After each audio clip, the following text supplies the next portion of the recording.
Update, Kim Cho. May revelasyon naman si Kim Cho tungkol sa edukasyon. Matapos nga magsalita si Marian Rivera and Fiang sa PBB kung saan ay ang kanilang pinag-uusapan niya naman ay tungkol sa natapos. Kanina nga sa vlog ko doon sa binitawang salita ni Marian na mas gugustuhin pa niya na magkakaroon ng diskarte. Ayaw niya na magiging matalino at hindi pinagbabasihan yung marunong ka mag-English. Kay Fiang naman na sinasabi niya, huwag gagamitin ang pangalan ng edukasyon kung hindi ka man marunong magrespeto sa tao. At nagdidepende naman din sa sitwasyon. Kumbaga sinasabi nila na degree is not guarantee.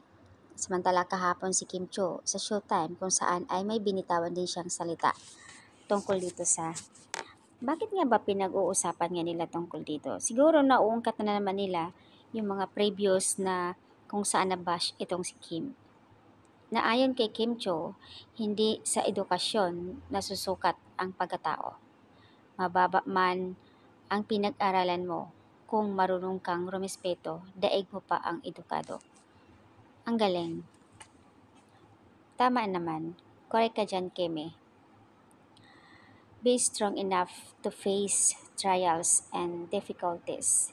In life, God loves you more. We love you so much, Kimi. Ang galing mo talaga. And you still have time to pursue in your dreams.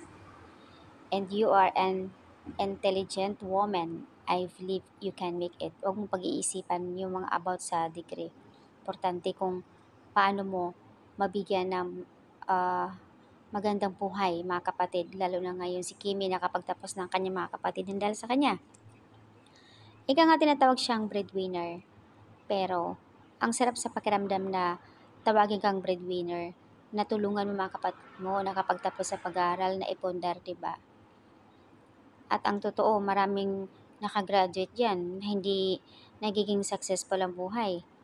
Kumbaga, andoon yung diploma nila pero ano naman, so kumusta naman ang buhay nila? Kaya nga yung iba, kanya-kanya naman opinion ng mga tao. Pero mas pabor ako dito sa sinasabi talaga nila, wala yan sa degree guarantee. Kung talagang masipag ka, na kahit hindi ka nakapagtapos, madiskarte ka sa buhay, yan. Kasi ako relate ako dito sa totoo lang. Nakarelate ako dito sa family ko. Oo, nakapag-graduate, ang taas pa ng pinag-aralan niya as in ang ganda ng course. Ano naman ang napala sa buhay? Wala. Kumbaga pinanghahawakan lang niya, pinagmamalaki yung natapos niya.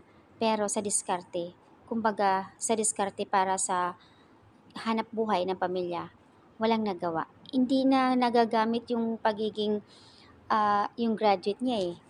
So, kaya maraming mga bagay talaga na kung minsan masasabi mong hindi pabor doon sa edukasyon. Depende lang siguro. Kaya minsan yung mga netizens, ibang mga tulad ng mga bashers ni Kim, talagang andoon yung pambabash talaga nila. Dahil nga sinasabi nila na hindi tapos. Sa vlog ni Kim Cho mismo, inaamin niya na second year college. Pero masaya siya sa buhay niya dahil marami siyang natulungan.